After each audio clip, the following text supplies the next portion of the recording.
হযরত খাদিজা রাদিয়াল্লাহু তাআলা আনহা যতদিন এই পৃথিবীতে বেঁচে ছিলেন ততদিন পর্যন্ত আল্লাহর নবী কোন নারীকে বিয়ে করেন না। কিন্তু মা খাদিজা রাদিয়াল্লাহু তাআলা আনহা তিনি ইন্তেকাল যে বছরে করেন, আল্লাহর নবী কোমর বেদনা নিয়ে দুঃখ ভরা বেদনা নিয়ে বসে আছেন। এমন সময় হযরতে খাওলা বিনে হাকিম তিনি আল্লাহর নবীকে এসে বললেন, আসসালামু আলাইকা ইয়া রাসূলুল্লাহ, মনে হচ্ছে মনের ভিতরে এত বেদনা নিয়ে আপনি আছেন, যে ব্যথা যে বেদনা সবার মতো পৃথিবীতে কেউ নেই, আল্লাহ পাক আপনাকে অবশ্যই কোনো ব্যবস্থা করিয়া দিবেন। আল্লাহ নবী খাওয়া কি বলো? হযরতে খাওয়া বললেন, ইয়া রাসূলুল্লাহ, বেয়াদবি মাফ করবেন, আপনি একটা বিবাহ করিয়ে নেন।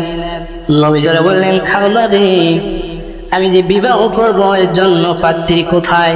হযরতে খাওয়া বললেন, ইয়া রাসূলুল্লাহ, আপনাকে দুই ধরনের পাত্রীর খোঁজ আমি দিতে পারি, দুই ধরনের পাত্রীর মধ্যে আপনি যেইটাই খুশি বিবাহ করতে পারেন। নবীজি বললেন, দুই ধরনের পাত্রীর নাম কি?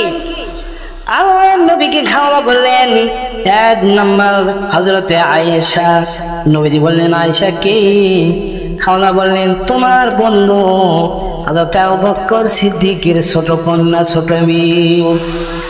আর একজন হযরতে সাউদা, তিনি অত্যন্ত বয়স্ক মেয়ে, আর এটা হলো ছোট্ট মেয়ে, যেটাকে আপনি পছন্দ করেন আমি তার বাড়িতে আপনার হুকুম অনুযায়ী প্রস্তাব নিয়ে যেতে পারি। নবীজি বললেন, খাওয়া যাও।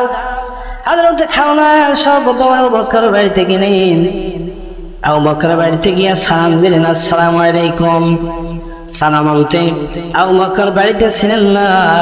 মা আয়েশা সিদ্দিকা রাদিয়াল্লাহু তাআলা আনহা আর তার বড় বোন আসমা রাদিয়াল্লাহু তাআলা আনহা উভয়ে তারা ছিলেন, তার মা ছিলেন হযরত উম্মে রুমান রাদিয়াল্লাহু তাআলা আনহা।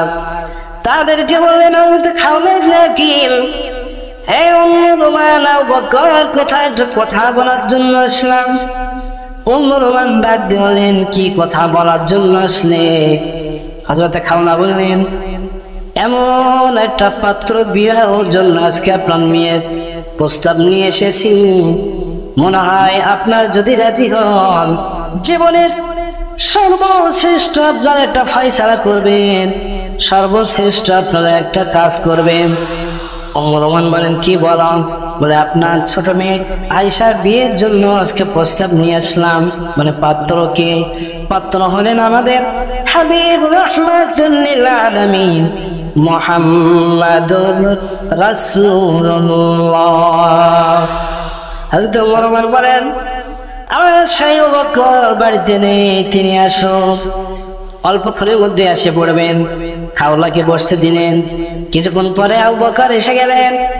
আবু বকরকে ডাক দিয়ে বলেন, আবু বকর, আপনাকে একটা কথা বলার জন্য আসলাম, যদি আপনি মেনে নেন অবশ্যই কথাটি ভালো হতে পারে। হযরত আবু বকর বলেন, কি কথা? খাওলা এতদিন পর্যন্ত এইভাবে বলো নাই। হযরত খাওলা বলেন, আপনার মেয়েকে দিয়ে আল্লাহর নবীর বিবাহের জন্য আসলাম, বলেন রাজি আছেন কি নাই? হযরত আবু বকর বললেন, না, এতে রাজি হওয়া যাবে না, এর মধ্যে একটা কারণ আছে, তুমি ফেরত যাও। হযরত খাওলা বললেন, না, ফেরত যাবো কেন? এই কারণটা আমি শুনে যাই, কারণটা বলেন। আবু বকর সিদ্দিক রাদিয়াল্লাহু তাআলা বললেন, আমি নবীজিকে ভাই বলি আর তিনি আমাকে ভাই বলেন।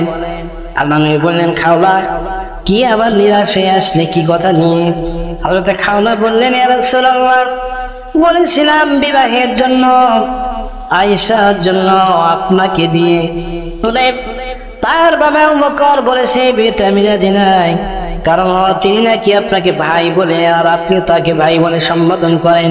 আল্লাহ নবী বলেন, খাওলা যাও, গিয়ে বলো যদি এইটা দিনই ভাই হয় এতে কোনো সমস্যা নেই, আর রক্তের ভাই নইলে এটা সমস্যা ছিল। যেহেতু আমরা দিনী ভাই, এই জন্যই দিনী ভাইয়ের ব্যাপারে কোনো প্রকার অসুবিধা নেই, আল্লাহ আমাকে এর জন্য ঠিকভাবে ফয়সালা করে দিবেন, আল্লাহ পাক আমার জন্য এটা জায়েজ করিয়ে দিবে।